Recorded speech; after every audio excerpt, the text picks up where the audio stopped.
G'day, welcome back to Tamiya Talk RC. Well, we are finally going to build the Super Astute. I've got it right that time. We already did an unboxing on this, feels like years ago. So, let's bring you over to the bench and just get straight into the build.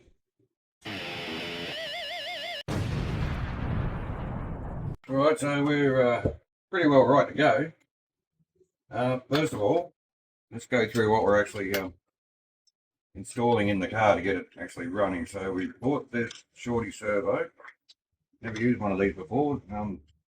SPT, I think it says. SPT 4412 LB 320, 12 kilo servo. The specs on the back look pretty good, I guess. They'll be well good enough for this car, I think. So yeah, we got our shorty servo. Never had one before. So something a bit different. Our usual Dumbo radio system is going in. We are running the Super Stock BZ in this car because that's what the top force is running, and from what I've seen so far, this is basically a two-wheel drive top force, isn't it? Kind of. Hobby Wing 1060. I was going to run a 1080. Only other 1080 I have. I really kind of got to keep that aside for the truck, for the grand hauler. So we might upgrade this later on to a 1080. My voice is really scratchy tonight. We actually had Zach's year 12 formal last night, and we had a couple of cordials. And yeah, my voice is a bit scratchy today. So it tells you on the box you need 4 1150 bearings to complete your bearing setup, which I really don't understand why they didn't just include 4 more 1150 bearings. I mean, they're cheap as chips. But we got those 4. What we don't have is all the 650 and 750 bearings to replace the brass bushes in this kit, but I really don't think it's going to hurt it that much. From memory, it was a while ago since we did the unboxing, but from memory, you need thread lock, and they don't give you any, so fortunately, we've got enough of our own, and you pretty much need it straight up, I think. So, yeah, thread lock. Now, there was something in this build, I remember, I think it was Uncle Bob mentioned to us ages ago that he said, watch out for this step. You really should be doing it before this other step.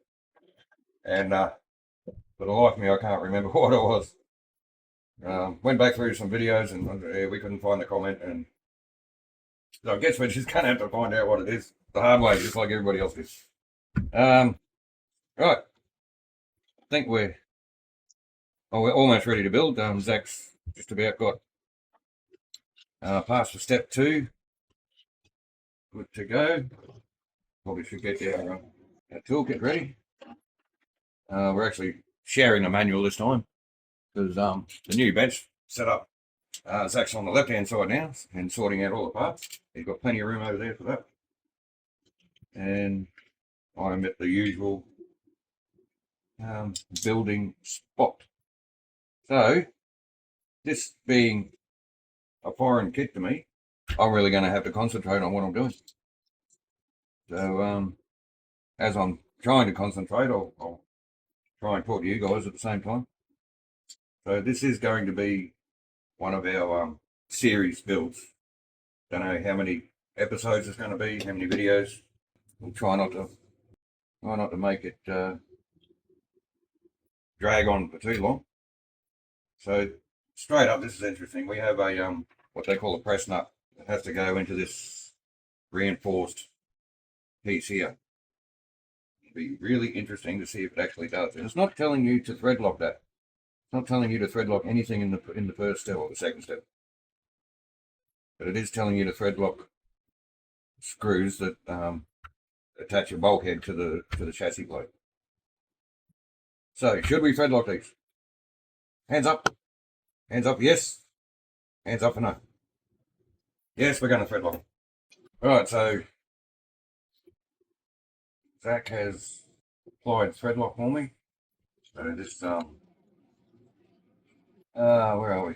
It's been a while since I've done a kit on video, so I'm going to have to remember how to talk to you guys. Oh, straight up, this is going to be fiddly. We've got a D5 bulkhead piece. Well, it's your front suspension mount, I guess. There's no washer in there, really? Yeah, we've got the step screw going through a bit of a gap here, and there's no washer to support it, so it's interesting. Leave that kind of loose for now. This, I'm guessing, is your, what do you call that? Wishbone mounts and maybe a shock. Maybe a shock mount. I guess we'll find out when we get there. So, I did put all those brass bushes in there, but they're starting to fall out. So, now, this being a pressed nut, it's I'm actually pressing into that fibre plate, not without putting a fair bit of torque on those screws.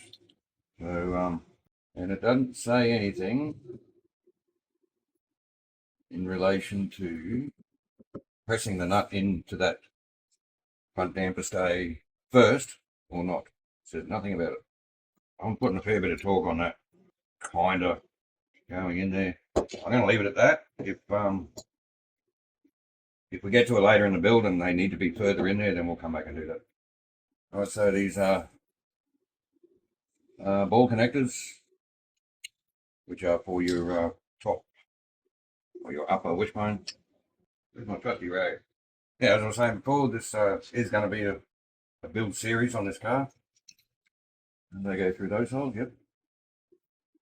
And we're going to keep the length of the video down to around our usual 20 minutes.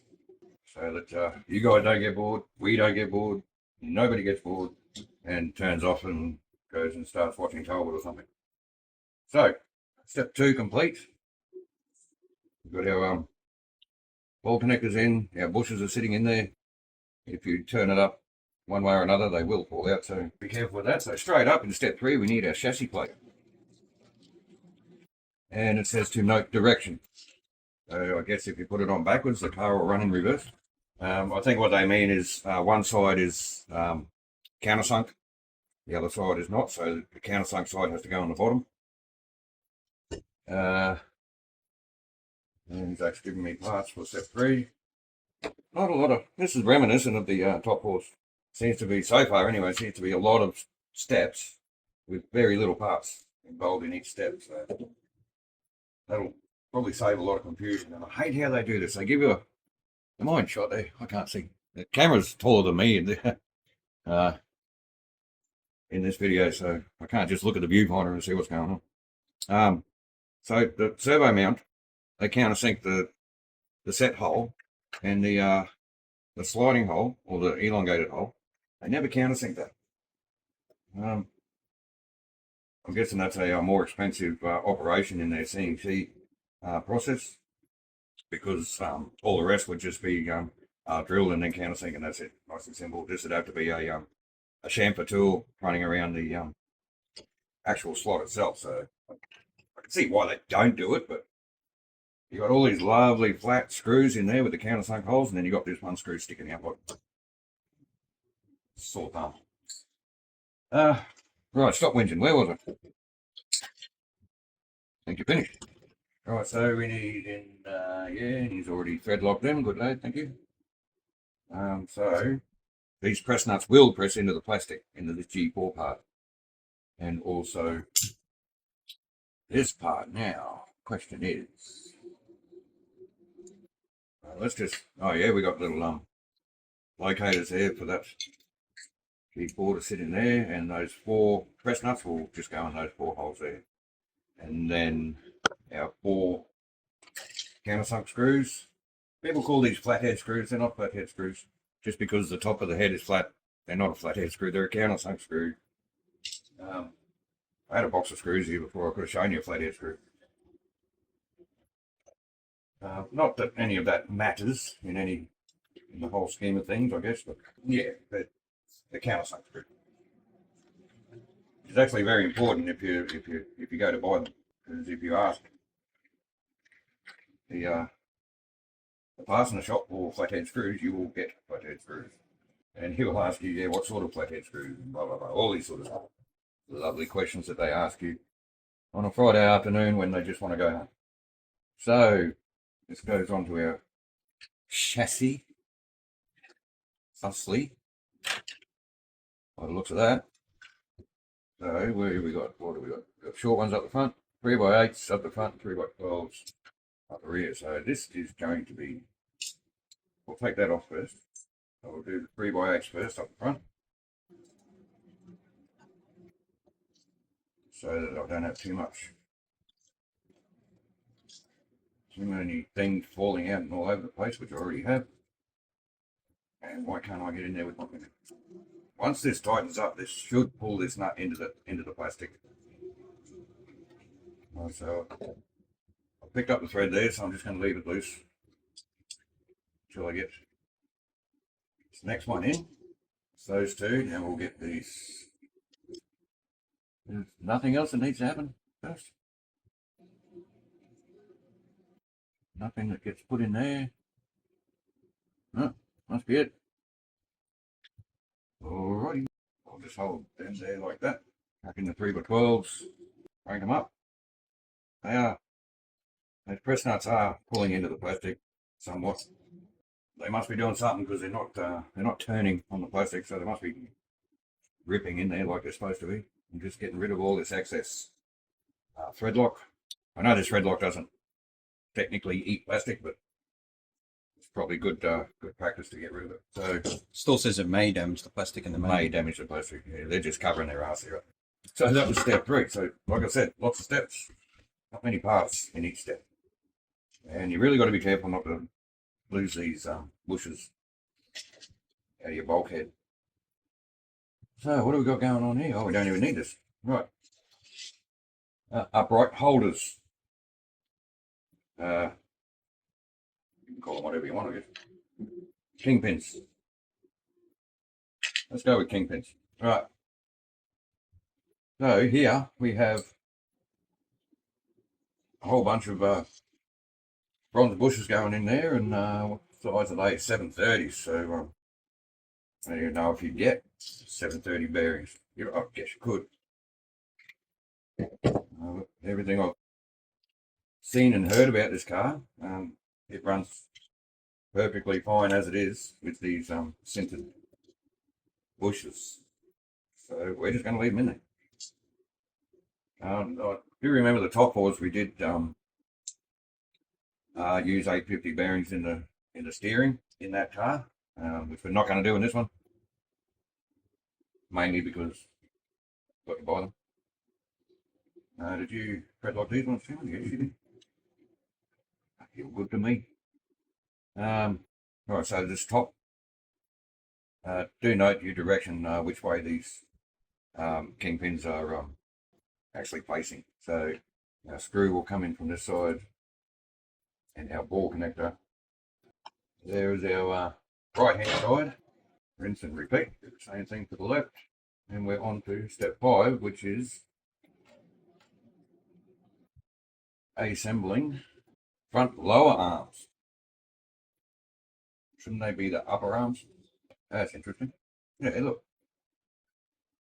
Attaching front lower arms. Well, I guess they're referring to these, not these, because it's all part of the same window, isn't it? So, yep, as you would. Yeah, let's chuck us those calipers for a second, please, mate. Right, so I just want to show you something. So this ball connector here, it gives you a size 5 by 6.55. Now, if you remember back to our caliper video, and you don't know how to read the actual vernier gauge on the caliper, that'll come in very handy if you really got to measure this this ball connector here. So it's saying 6.55 millimeters. I'll just chuck them on here, and we have, that is not 6.55 millimeters, so that's probably giving me the wrong ball connector, which means they're probably the wrong ones on the front here. Those are the only other ones. There's these big ones from earlier. These are 6 mil. There's 6 mil. These are supposed to be 5 by 6.55. 6.55 must be the depth there. Yes, that looks right. Right, I'll take it all back, mate. Right, so these are 5 mil. They're actually 4.8. Anyway, they must be the right ones. So yes, and also we need the verniers to measure the top arms. So go back and watch that video if you haven't, and unless you already know how to read vernier colours. If you do, then just keep watching this video and don't listen to all the crap that I blare on about. So which one we got here, mate? They're both there? Not yet, but yeah. Not yet, they're not. So Zach can't keep up with my building for once. That's cool. We'll probably pause you for a sec and I'll turn the DAS back on and see when we've got some parts ready. So we were just discussing the problem with these E-clips. Now, I do remember this being brought up in some other channels when they built the car. As you know, the Tamiya drawings are 99.9% of the time spot on, but the E-clip they draw in here is much smaller than the E-clip they actually tell you to use. I believe these are the right E-clips. I hope they're the right E-clips. But to confirm, just go to the back of your book. So this is an MA19 E-clip, right? And in our parts listings, MA19, there's 16 of them in the A bag. MA19, there's 4 in the C bag. MA19, there's 8 in the D bag. And all of your other E-clips, like you've got one MB5, one MB6, and another 2 MB6s, and that's it for your E-clips. So the majority of your E-clips are these MA19s, and they're all the same size. So they have to be these ones, because it's asking for 8 of them. And there's not 8 of any other size E-clips in the kit. So if you ever get stuck with that, just go to your parts listing and cross-reference everything, and you should be good to go. This video might be a little bit longer than the rest of the videos because we got to do a little bit of an intro and all that sort of stuff. All right, let's have a go at step 5, lower control arms. So these are both B1s. So you just got to take note of which side you're building and which direction they want to sit in. They are symmetrical by looks, so they can go either side. They have to be because they're both B1s. So let's start with the top one. So your 3x33 rod. So we have rods here with a little line machined into them, and that's telling me that's the MA25s, which is 25.3 millimeters. These are calling for 33 millimeters, so yes, that's 25 point whatever. These ones are way over 33 by the looks of that. They're 45. So I need the shorter 33s. Thank you. Right, so let's actually get these uprights together first. So I need this one for the right. I need this one for the right. See, I'm even confusing myself. And I need an M3 tap and a drill. Drill's, yeah, right behind you there, mate. So that I can tap out these uprights. Right. Said it 1,000 times, you don't have to do this. I just prefer doing it. Makes things screwing so much easier. And you don't have to buy an expensive tap and drill set. You can just go online and these are dollars, right? Mere dollars. Really don't cost much at all. Probably costs more in freight than it does the actual part.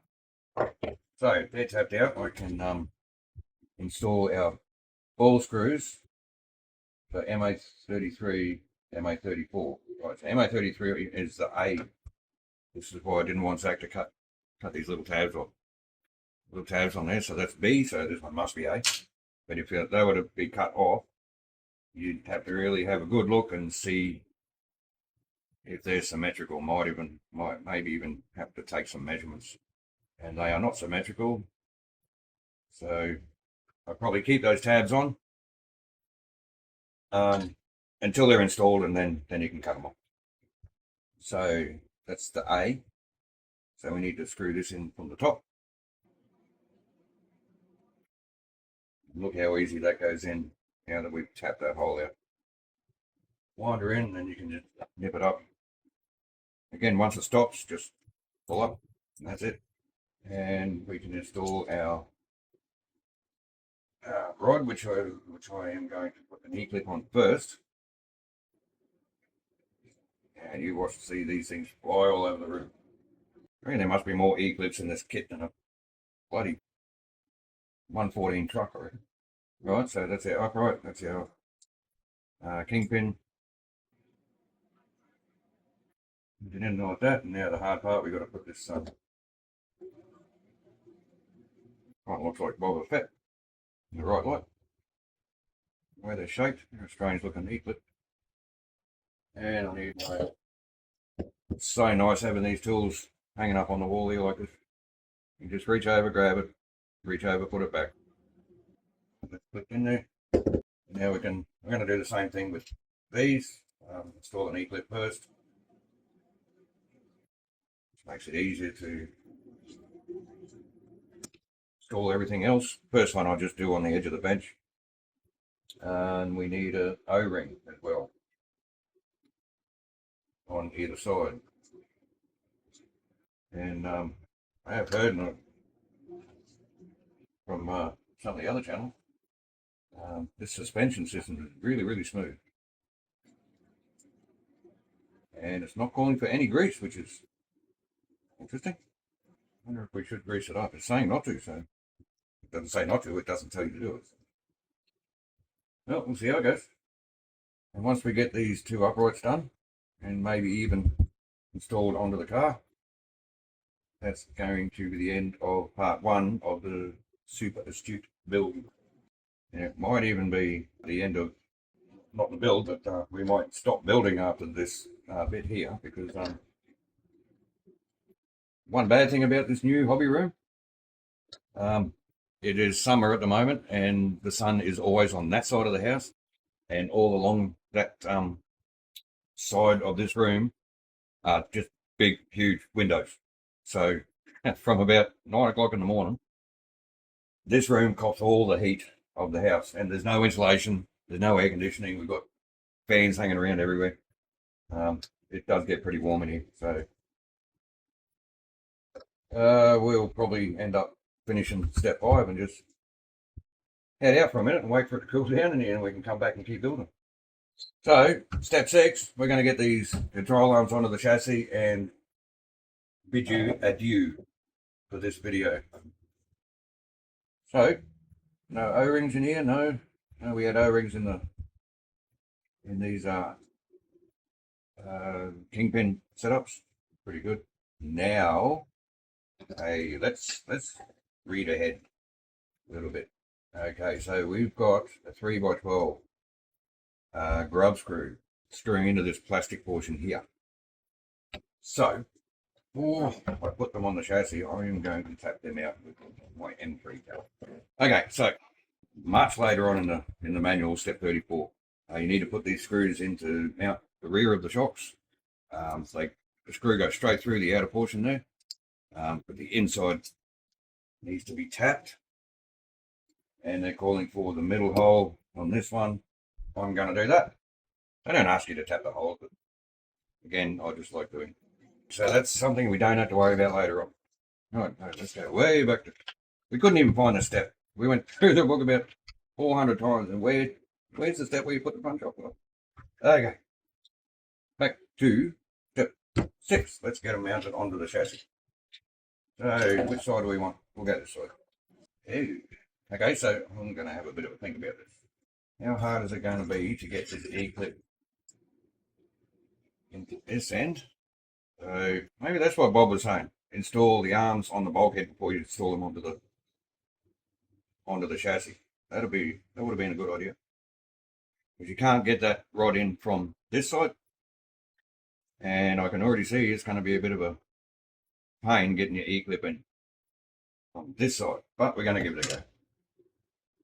We've come this far. I'm not taking that off because it's already been thread locked. I hate doing things twice. If it turns out a real bugger to get these E-clips in, then yeah, we'll take it all apart. So maybe that was what Bob was talking about. I knew we'd eventually find it as we were building. All right, now how much is this going to test my patience? I know, Bob, if you're watching, you're yelling at the screen right now. Don't do it, take the bulkhead off, do it the other way. You're probably right, mate. Going to give it a go anyway. What the hell, I love a challenge. So, oh, could barely even find the groove on that pin. It must be a nice tight fit. Can you guys see with my big fat head in the way? Oh, that actually wasn't too bad at all. Now the other side's going to give me hassles, isn't it? Might have spoke too soon. It's a tiny bit awkward doing it this way, but it's certainly doable. There we go. I wonder how many spare E-clips they give you. So, just want to do a bit of a check, make sure they're on properly. Also difficult to do because I can't get my fingernail in there. Now spinning. Yep, they're fine. So we just have our top mounts. Okay, yeah, so I just noticed there's a large eye and a small eye. Yeah, don't get them mixed up. I should have known that because we were just talking about getting the ball ends mixed up, weren't we? So the old trick, and Tamiya actually tells you to do this in some manual. Put the connector on a bit of an angle to the ball, and just squeeze it on with your pliers. It goes on nice and easy.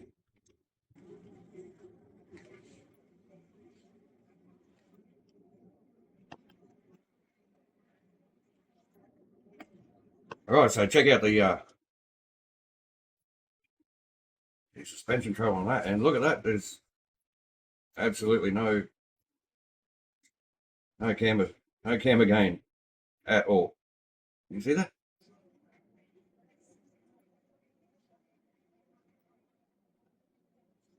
That's impressive. Okay, so we're going to leave it there. That's step 6 done. Next, there's a little bit of a bumperette to go in front, and we can start working on this steering system. So, thanks for watching. Thanks for your support. Have a great day. We're going to go and have a drink. We'll see you on step 7. Bye.